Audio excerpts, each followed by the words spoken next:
तो हम देखते हैं यहाँ और पवित्र शास्त्र में, और एक फरीसी के घर में प्रभु यीशु मसीह निमंत्रित हुआ है और उसे भोजन करने के लिए फरीसी ने विनती करके उसके साथ भोजन करे बोल के और लेकर के आया है। तो एक फरीसी है जो शास्त्र जानता है, जो बाइबल जानता हुआ है, वो व्यक्ति को फरीसी कहते हैं, जो इस्राएली लोगों में अगुआ है, जो उसको भक्ति करने का और जो बातें हैं विरासत में मिला है। जो मूसा ने विधियों को दिया था, 10 आज्ञाएं और धार्मिक जीवन, पवित्र जीवन यापन करने का जो बातें, नैतिक बातें थी, उन सबों को जानने वाला और उसका पालन करने वाला व्यक्ति है, फरीसी व्यक्ति है। तो यहाँ पर इस फरीसी व्यक्ति ने देखा कि प्रभु यीशु मसीह जी कितना बड़े अद्भुत काम कर रहे हैं और भीड़ उनके पीछे है,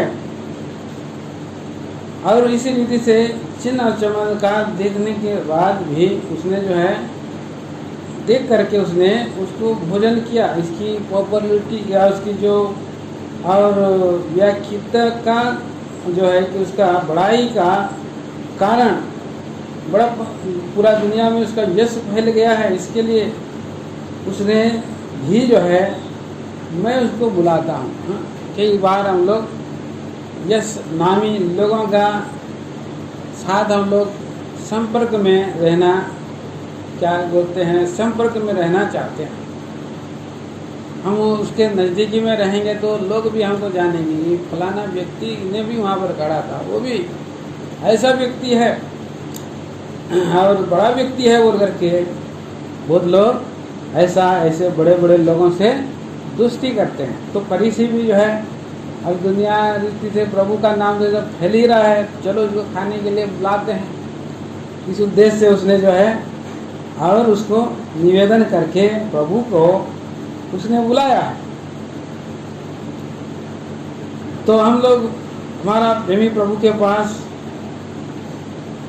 और यीशु मसीह के पास जो है कि आना है, तो कैसे सच्चाई से आना है और उसको जानने के लिए आना है। उससे यश पाने के लिए नहीं, उससे सम्मान पाने के लिए नहीं, लेकिन उससे उसके जीवन को देकर के, उसके किए हुए उद्धार को देकर के योग्य रीति से उसकी आराधना करने के लिए हमें जो है आना है। यहाँ पर हम देखते हैं 37 पद में हम पढ़ते हैं। देखिए 37 पद में लिखा है, साथ में पढ़िए।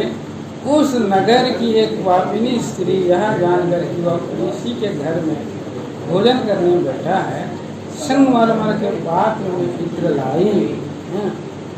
तो एक पापिनी स्त्री है उस नगर की। प्रभु यीशु मसीह यात्रा करते हुए जा रहे हैं। तो हम लोग देखते हैं ये कौन सा नगर है, कौन सा नगर में जा रहा है प्रभु यीशु मसीह। 7 अध्याय का 11 पद में हम पढ़ते हैं। लूका 7 का 11 में लिखा है, पढ़िए। थोड़े दिन बाद यह नाइन नाम के एक नगर को गया। बस नाइन नाम का नगर है। नाइन नाम का नगर में ही वो जो है अभी तक है।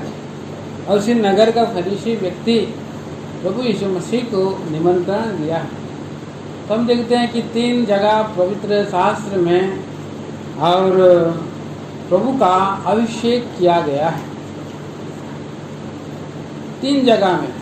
कहाँ पर हम देखते हैं, एक समौन कोड़ी के घर में, और ये स्त्री का घर में, और तीसरा मार्था और मरियम उसके घर में।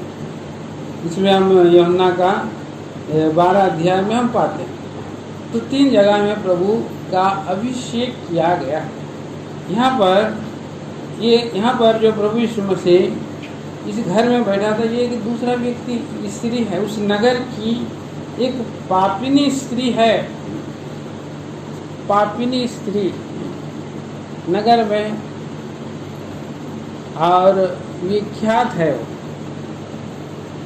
विख्यात स्त्री है, पापिनी स्त्री बोल करके, हो सकता है ये वेश्या होगी,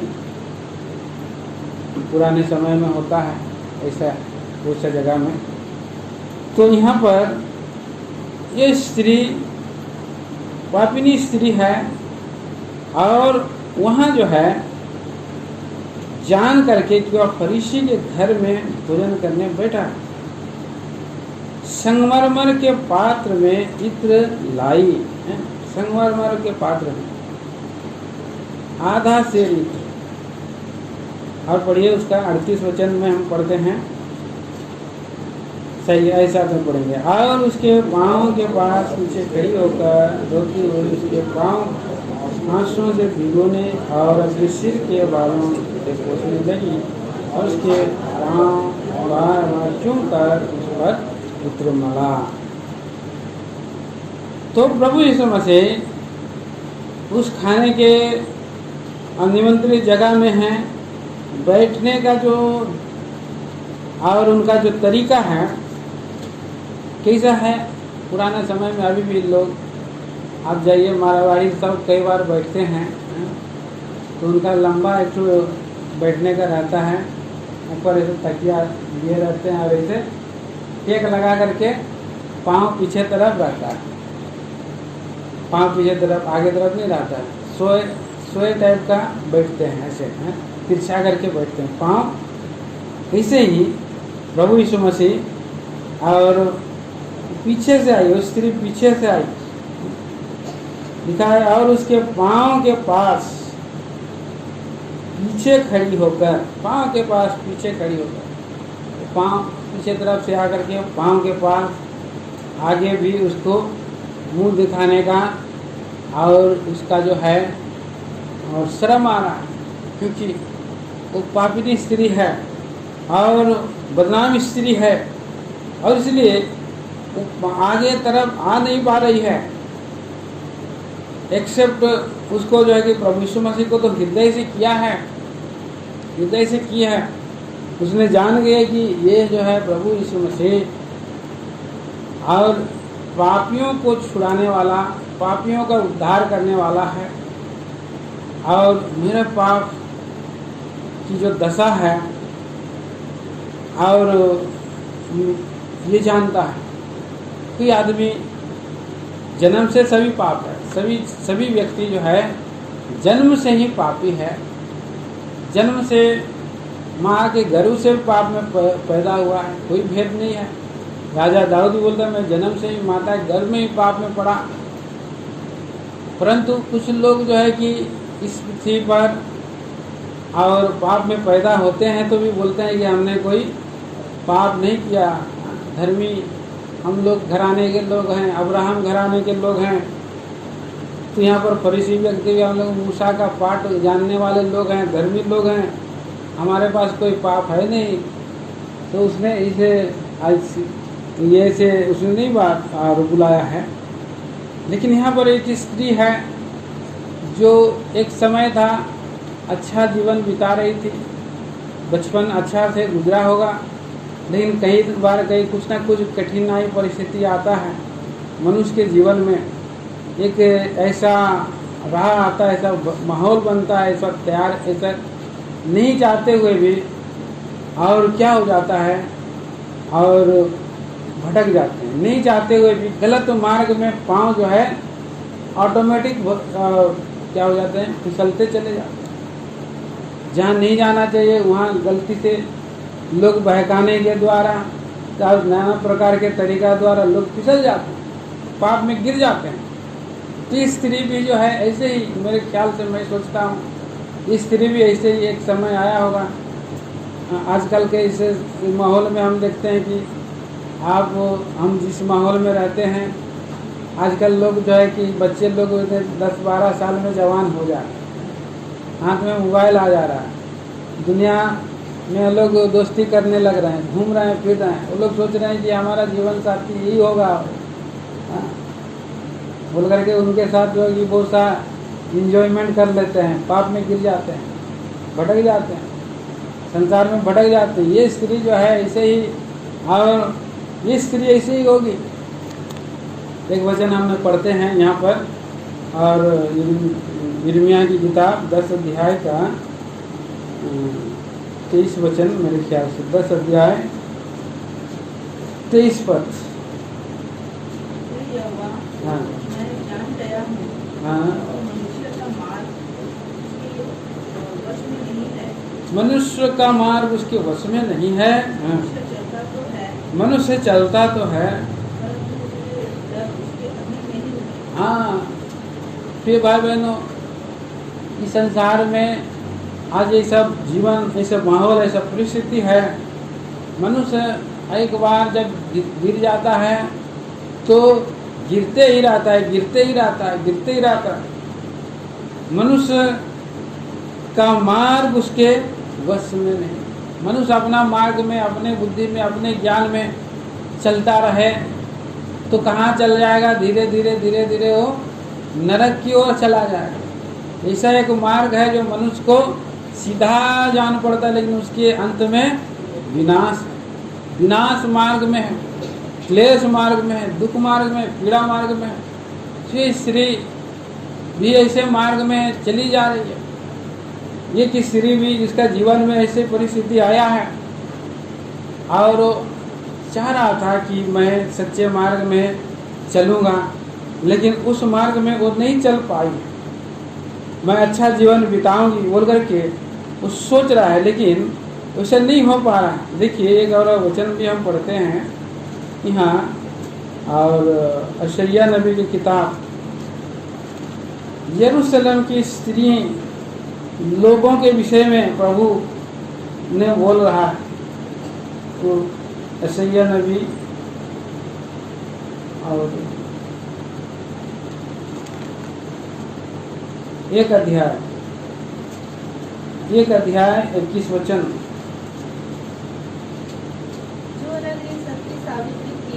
जो सती साध्वी, सावित्री, हाँ, जो नगरी सती साध्वी थी वह कैसे व्यभिचारिणी हो गई। वह न्याय से भरी थी और उसमें धर्म पाया जाता था, परंतु अब उसमें हत्यारे ही पाए जाते। तेरी चांदी धातु का मैल हो गई, तेरे दाख मधु में पानी मिल गया है। देखिए यहाँ पर कैसी दशा होती है। एक प्रकार एक समय आता है, मनुष्य अच्छा जीवन गुजारता। अभी हम लोग जिस पृथ्वी पर हैं, जिस दिनों में हैं, जिन माहौल में हैं, वो बहुत ही पाप से भरी है। इससे पहले हमारे जो बाप दादे थे वैसे माहौल में नहीं थे। वो थोड़ा उनका स्टेटस और भी थोड़ा सा अच्छा था। उससे पहले और भी लोग थोड़ा सा, एक नीति नियम का जमाना था, उसमें जो है मिलावटी नहीं रहता था। पहले खान पान में, खान पदार्थों में मिलावट जीवन। आज देखते हैं कि मनुष्य का जीवन को, आयु को घटा दिया है। मिलावटी जीवन के कारण आज मनुष्य को 30 साल में शुगर हो जा रहा है, बीपी हो जा रहा है। क्यों हो रहा है? क्योंकि सब चीज़ों में मिलावट है, सब चीज़ों में, खाना पीना में, सब चीज़ों में, विचारों में निरंतर पाप आ रहा है। तो यहाँ ऐसे परिस्थिति में, ऐसे माहौल में ये स्त्री ऐसे माहौल में है, और इसलिए वो स्त्री जो है और बिगड़ते चली गई, बिगड़ते चली गई। फिर यहाँ पर हम उसी बात को हम देखते हैं यूहन्ना सुसमाचार और उसका 4 अध्याय में भी उस घटना में हम देखते हैं कि वो स्त्री है और उसका भी कितना पति हो गया है, कितने पति हो गए हैं उसके? और 5 पति से अभी 6 में है क्या, 6वां नंबर में। तो मनुष्य जीवन में बोलता है कि ये बहुत मारता है, बहुत पीटता है, बहुत गाली देता है, मैं भाग जाऊंगी, घर में रहूंगी बोलता है। फिर वो घर में रहता है, कुछ समय के बाद फिर और एक अच्छा आदमी उसको दिखाई देता है, वही बोलता है कि चलो मैं आपको पालन पोषण करूंगा, आप मेरा पत्नी बन जाओ। फिर वो भी दारू पीता है, बहुत पीटता है। ऐसे कर करके उसको जो है, और वो स्त्री जरूर सुंदरी होगी तो बहुत लोग पसंद करते हैं, तो देखते एक के पीछे एक बेचारी थक गई होगी, फिर अभी मैं कहाँ पर हूँ, ये तो मुझको दासी बना दिया है? रोज़ पानी लाओ उसके लिए, सुबह पानी भी लाने नहीं जा सकते। गांव के लोग ऐसे भी मुझको जानते हैं, बदनाम कर दिए हैं। इसलिए 12 बजे वो पानी लाने जाती थी, दिन में कोई नहीं देख रहा था, तब पानी लाता। प्रभु यीशु मसीह उस समय उससे भेंट किया। तो प्रभु यीशु मसीह ऐसे लोगों को भी प्रेम करता है, ऐसे लोगों को भी दया करता है। क्यों? यहाँ पर हम देखते हैं कि किस गिरावट की जो ये है, गिरावट की जो खाई है, गिरावट की जो दशा है, वो कहाँ तक पहुँचा है। कैसे स्त्रियाँ, कैसे जो है कि पापनी स्त्री है, और लोग पूरा बदनाम कर दिए हैं, पूरा वो भी गिरते चली गई है। वो सोच रही थी सही जीवन यापन करूँगा, सही लाइफ बिताऊँगा बोल के सोच रही थी, लेकिन ऐसे नहीं हो पा रहा उनके जीवन में, और सब लोग धोखेबाज निकल रहे हैं। तो यहाँ पर हम देखते हैं कोई उसको शांति देने वाला नहीं, कोई उनको तृप्ति देने वाला नहीं, और कोई उसको ढाढ़स देने वाला नहीं। तो ऐसे स्त्रियों को लोग क्या करते हैं, फरीसी लोग क्या करते हैं, पकड़ करके लाते हैं। नहीं, यूहन्ना सुसमाचार 8 अध्याय में ये स्त्री को इसने विचार करते हुए पकड़ी गई है, तो इसको क्या किया जाए। इसको प्रभु के सामने ला करके बोला, मूसा की व्यवस्था की आज्ञा दी है कि स्त्रियों पर पथराव करे, और तो स्त्री के विषय में क्या कहता है। प्रभु यीशु मसीह चुपचाप भूमि पर लिख रहे, प्रभु को परख रहा है वो लोग। देखिए यूहन्ना सुसमाचार 8 अध्याय का 6 वचन में पढ़ेंगे, पढ़िए। उन्होंने उसको परखने के लिए यह बात कही ताकि उस पर दोष लगाने के लिए कोई बात पाए, परंतु यीशु झुककर उंगली से भूमि पर लिखने लगा। प्रभु ने कुछ जवाब नहीं दिया। प्रभु जवाब देने की जगह उसने नीचे बैठ गया और भूमि पर उसको लिख रहा है, इसे भूमि पर लिखने लगा। 7 पद में और भी पढ़िए। जब वे उससे पूछते ही रहे, तो उसने सीधे होकर उनसे कहा, तुम में जो निष्पाप हो वह पहले उसको पत्थर मारे। हाँ, भूमि पर लिख रहा था प्रभु यीशु मसीह। सबका पाप कहाँ पर लिखा हुआ है? हृदय की पट्टियाँ। यिर्मयाह नबी की किताब 17 अध्याय का 1 वचन में पढ़िए। यिर्मयाह नबी की किताब 17 अध्याय।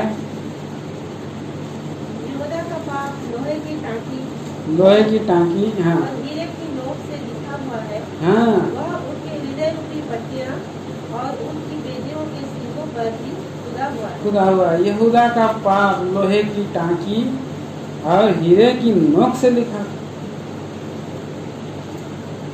तो लोहे की टांकी में, पत्थर में लिखने से क्या हो जाता है? मिट जाता है। पत्थर से लिखने से कहीं जब चढ़ाव रेलवे या कहीं पर ट्रेन में जाते रहेंगे तो बड़ा बड़ा चट्टान सब मिलता है, उसमें कुछ नाम लिखा रहता है, बड़ा बड़ा अक्षर।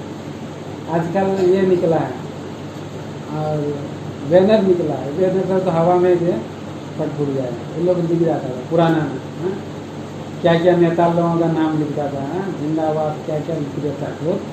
यहाँ पर वो भी मिट जाएगा, लेकिन यहाँ लोहे की टांगी में लिखा रहा है तो नहीं। कैसे लिख रहा है? हीरे की नोक से लिखा हुआ। वहाँ उनके हृदय की पट्टियाँ उसके वेदियों के सींगों पर भी खुदा हुआ। मनुष्य का पाप।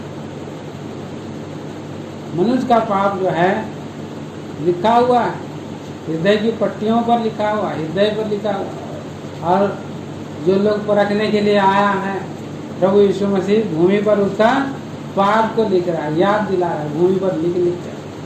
तुम क्या उनका पाप दिखा रहा है? यार तुम्हारा पाप को पहले देखो। प्रभु यीशु मसीह बोल रहा है। अगर लोग तो जिसके पास विवेक था तो लोग डर के सामने से हट गए हैं, लेकिन कुछ लोग तो ढीठ रहते हैं, दोष लगाते ही रहते हैं। तब प्रभु यीशु मसीह वहाँ पर खड़ा हो गया और खड़ा करके बोल रहा है, तुम में जो निष्पाप हो वही पहले उसको पत्थर मारे। फिर 8 पद में क्या बोला? फिर झुककर भूमि पर उंगली से लिखने लगा। सबका पाप अभी लिख रहा है। प्रभु यीशु मसीह न्याय करने का अधिकार है उसके पास। परमेश्वर के पास सब न्याय करने का अधिकार है, मनुष्य के पास नहीं। और परमेश्वर ने न्याय करने का अधिकार भी प्रभु यीशु मसीह को दिया। लेकिन प्रभु यीशु मसीह इस पृथ्वी पर जब पहली बार आया है तो वो कोई न्याय करने के लिए नहीं आया है, लेकिन प्रिय भाई बहनों वो पाप क्षमा देने के लिए आया है। प्रभु यीशु मसीह पाप क्षमा देने के लिए आया। देखिए यूहन्ना सुसमाचार हम पढ़ते हैं, यूहन्ना सुसमाचार 3 अध्याय 17 पद में पढ़ दीजिए। 17 पद से। परमेश्वर ने अपने पुत्र को जगत में इसलिए नहीं भेजा हाँ जगत पर दंड की आज्ञा दे, परंतु इसलिए कि जगत के द्वारा उद्धार पाए। जगत उसके द्वारा उद्धार पाए। हाँ? जो उस पर विश्वास करता है उस पर दंड की आज्ञा नहीं होती, परंतु जो उस पर विश्वास नहीं करता वह दोषी ठहर चुका। इसलिए कि उसने परमेश्वर के इकलौते पुत्र के नाम पर विश्वास नहीं किया। हाँ, तो प्रभु यीशु मसीह को केवल यहाँ पर उस फरीसी ने विश्वास से नहीं लाया है, तो ना ही करने के बदले में उसको भी कुछ जो है लाभ मिलेगा, यश मिलेगा, पहचानेंगे मुझको और थोड़ा पहचान बढ़ेगी बोल करके उसने लेकर के आया। और ये स्त्री जो है विश्वास की है कि यही मेरा उद्धार करता है। पापिनी स्त्री आई और पापिनी स्त्री को प्रभु यीशु मसीह पाप क्षमा किया। जब उसने आया और उसने प्रेम दिखाई, जैसे हमने अभी पढ़ा लूका सुसमाचार में, आइए फिर से 7 अध्याय में हम पढ़ते हैं। वहाँ पर टूटे मन के साथ आई है पापिनी स्त्री आई है। वो मुंह दिखाने का मैं लायक नहीं हूँ बोला, इसलिए पीछे खड़ी है। और कहाँ पर? पाँव के पास, प्रभु यीशु मसीह के पाँव के पास आकर के पीछे खड़ी होकर के रोती हुई, उसके आँख से उसके पापों के प्रति कितना बेझिल दुख भरा हुआ है। वो पाप का जो भंवर था उसमें बहते चली गई थी और इससे कोई बचाने वाला नहीं, कोई उसका उद्धार करने वाला नहीं, कोई छुड़ाने वाला नहीं। आज इस पृथ्वी पर हर एक मनुष्य ऐसे ही पापों में बहते हुए चला जा रहा है। मनुष्य स्वयं से जो है और छुटकारा नहीं पा सकता। दाऊद भक्त भी कहता है कि मैं पाप के दलदल के कीच में हूँ, बोलता है ना। भजन संहिता 40 का 2 में पढ़ते हैं। भजन संहिता 40 का 2 भी पढ़ दीजिए।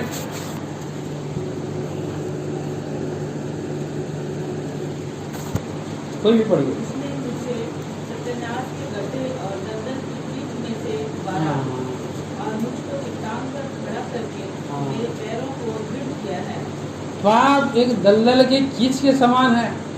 जो एक बार मनुष्य धंसता है तो धंसता ही चला जाता है। कीच में के कोई व्यक्ति वहाँ पर ठहर नहीं सकता, प्रयत्न कितना भी करे तो उस कीचड़ में एक बार फंस जाता है, दूसरा कदम और ज़्यादा उसमें निकलना चाहता है तो दूसरा कदम और ज़्यादा घुस जाता है, तीसरा और घुसता है।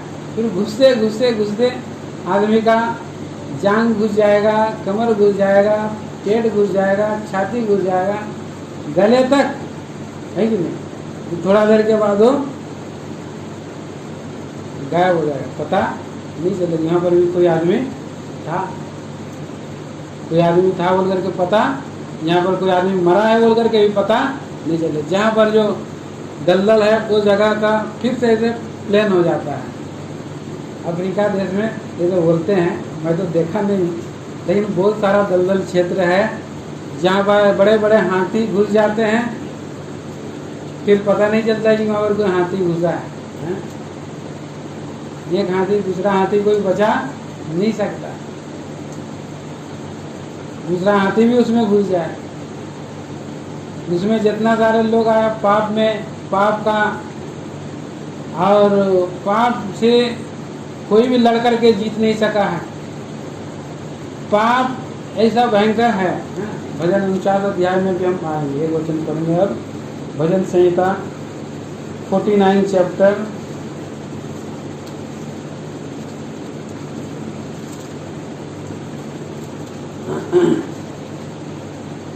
और 7 वचन से पढ़िए, 7 वचन और 8 वचन।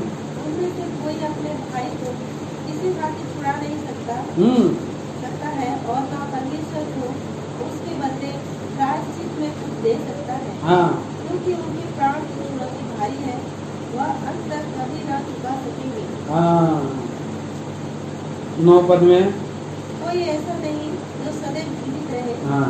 और कब्र को न देखे। तो देखिए कैसा आज इस संसार में कोई उसके प्राण की चुनौती कोई छुड़ा नहीं सकता है, और बदले में कुछ न दे सकता है, और न उसको कभी चुका सकेंगे, अंत तक कभी न चुका सकेंगे। कोई नहीं छुड़ा सकता है, ना उसका बदले में कुछ प्रायश्चित है, और ना कभी उसको छुड़ा सकते। तो ऐसे छुड़ौती, प्राण की छुड़ौती बड़ी भारी। इसलिए प्रभु परमेश्वर के पुत्र प्रभु यीशु मसीह को पापों की छुड़ौती के लिए मेरे लिए आपके लिए संसार में आना पड़ा है। इस बात को पवित्र आत्मा प्रभु उनको दर्शाया।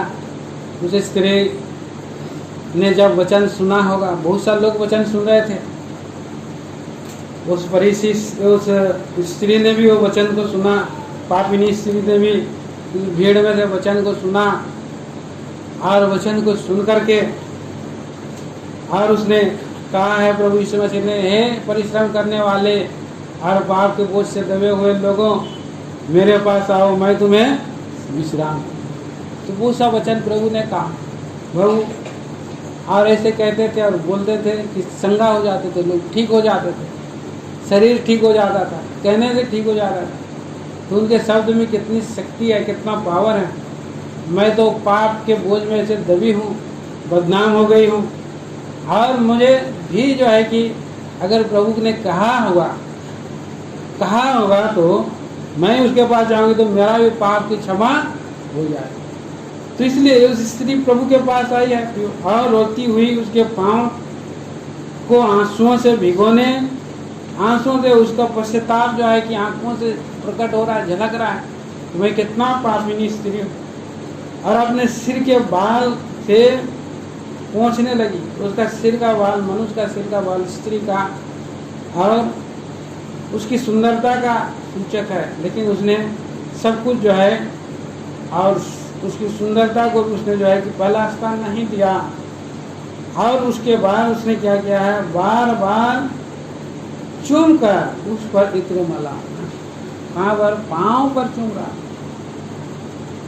ये प्रेम और आदर का सूचक है, निर्मल प्रेम और आदर का सूचक है। पाँव के ऊपर में, पाँव के सामने में कई लोग गिर जाते हैं। बहुत लोग जब इतना मतलब कठिनाई में पड़ जाते हैं ना, कठिन परिस्थिति में पड़ जाते हैं, तो आखिर उनको जो है कि साष्टांग प्रणाम करना चालू कर देते हैं उसके सामने। भाई पूरा लंबा करके गिर जाते हैं, कुछ भी हो जाए मैं आपका पाँव को चूमता हूँ, पाँव को चाटता हूँ। यहूदा के पुराना नियम में कोई तो ऐसे पाँव में गिर गया, यूसुफ ने जब भाई बंदी बना लिया था, पाँव में ऐसे ही गिर गया। तो ऐसे ही यहाँ पर पाँव को उसने जो है और बड़ी दिन हो करके चूम करके उस पर जो है इत्र मल रहा है। और एक फरीसी व्यक्ति क्या कर रहा है, उसको समझ नहीं पाया अभी तक, उल्टी दोष लगा रहा है, अपने मन में सोचने लगा फरीसी, यदि यह भविष्यद्वक्ता होता तो जान जाता कि यह जो उसे छू रही है वह कौन है और कैसी स्त्री है और क्यों आप पाप भी नहीं है। क्यों वहाँ पर प्रभु यीशु मसीह के सामने में मेरे पाप को क्षमा करो भी उसने नहीं बोली है।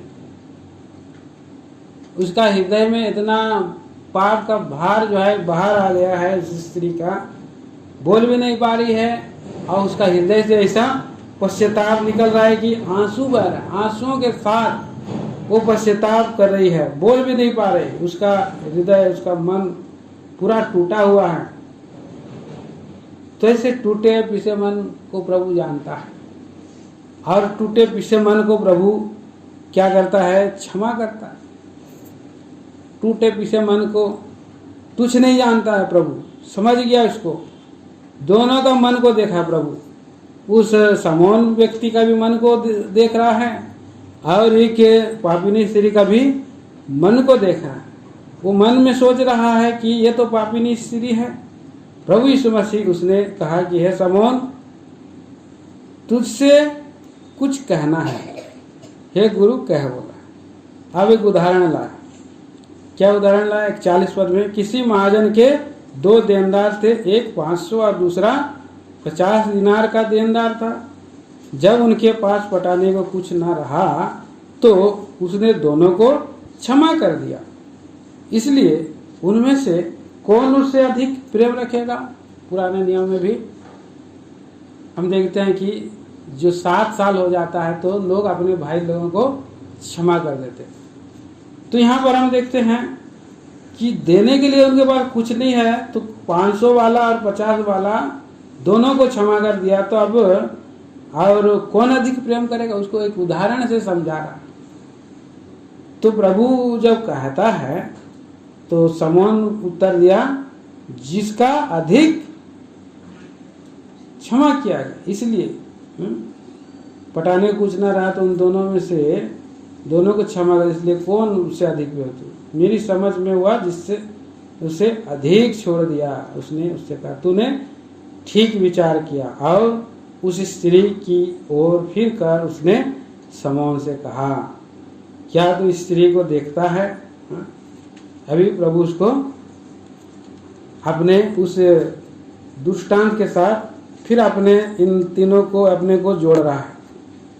ये तीनों कैरेक्टर, प्रभु यीशु मसीह और समौन और उस पापिनी स्त्री को लिख रहा है कि मैं तेरे घर में आया परंतु तूने मेरे पांव धोने के लिए पानी न दिया, और पर इसने मेरे पांव आंसुओं से भिगोए और अपने बालों से पोंछा, तूने मुझे चूमा ना दिया। बहुत लोग जो है कि जब पहली बार मिलते हैं तो हाथ मिलाते हैं, फिर हम दुनिया वाले लोग हाथ ही मिलाते हैं, गले नहीं मिलाते हैं, लेकिन हम लोग गले भी मिलाते हैं। बहुत लोग गले मिलाते हैं तो बहुत लोग चूमते भी हैं। अभी मैं इतना दिन के बाद गया तो मेरा किसी जो है कि मुझको चूम रहा है, पूरा चूम रही है तो चूमते हैं तो अच्छा है, कितना प्रेम है, झलकता है ना। वो दिनों के बाद हम लोग मिलते हैं तो क्या करते हैं, चूमते हैं, पवित्र। यहाँ पर लिखा है कि मुझे उसने क्या करा है, तूने मेरे सिर पर तेल नहीं मला, चूमना ना छोड़ा बोला। अभी लिखा है तूने मेरे सिर पर तेल नहीं मला।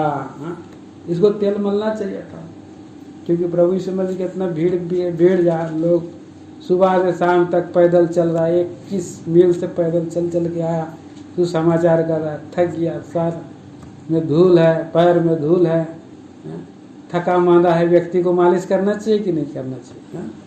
तेल लगा देना चाहिए कि नहीं? भाई कपड़ा बदल दीजिए, धो ली, पूरा धो देना चाहिए, तेल लगा देना चाहिए प्रभु यीशु मसीह का। तो उसने कुछ भी नहीं किया है, क्या खाली ऊपर उसको खाली खाना खाने के लिए बुला दिया, थोड़ा बहुत खिला दूंगा और मेरा नाम हो जाएगा, ये सोच रहा। तो यहाँ पर प्रभु यीशु मसीह उनको क्या बोले, तूने मेरे सिर पर तेल नहीं मला, पर इसने मेरे पांव पर इत्र मला है।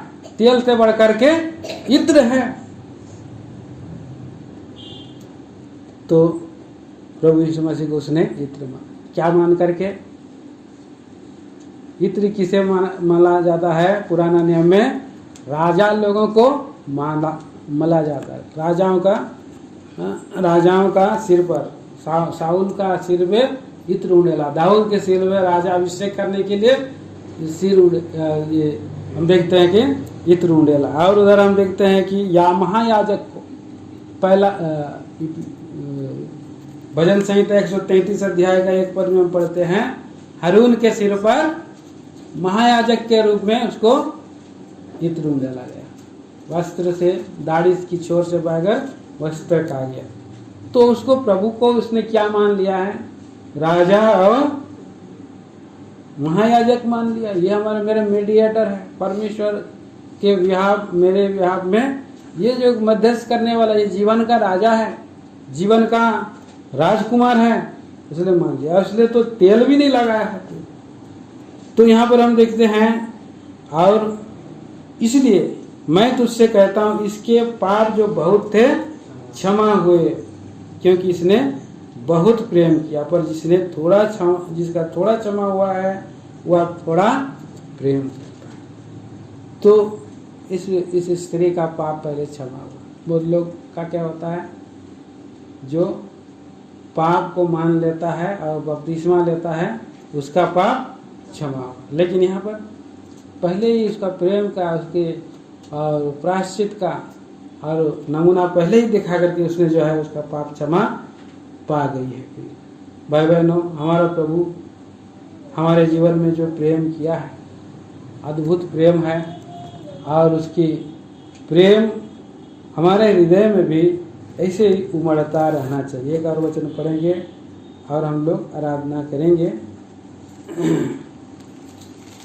भजन 116 अध्याय और 12 और 13 वचन पढ़ेंगे हम लोग। भजन 116 का 12 और 13। यहोवा ने मेरे जितने उपकार किए हैं उनका बदला मैं उसको क्या दूं? मैं उद्धार का कटोरा उठाकर यहोवा से प्रार्थना करूंगा। उद्धार का कटोरा उठा, आइए। और हृदय से और एक वचन पढ़ेंगे। भजन 23 अध्याय, भजन संहिता 23 अध्याय, और उमड़ते हृदय से आराधना करना है। 5 और 6 वचन पढ़ेंगे। 23 का 5 और 6। तू मेरे सताने वालों के सामने मेरे लिए मेज बिछाता है, तूने मेरे सिर पर तेल मला है, मेरा कटोरा उमड़ रहा है। निश्चय करुणा और भलाई जीवन भर मेरे साथ बनी रहेगी, और मैं यहोवा की नाम में सर्वदा वास करूँगा।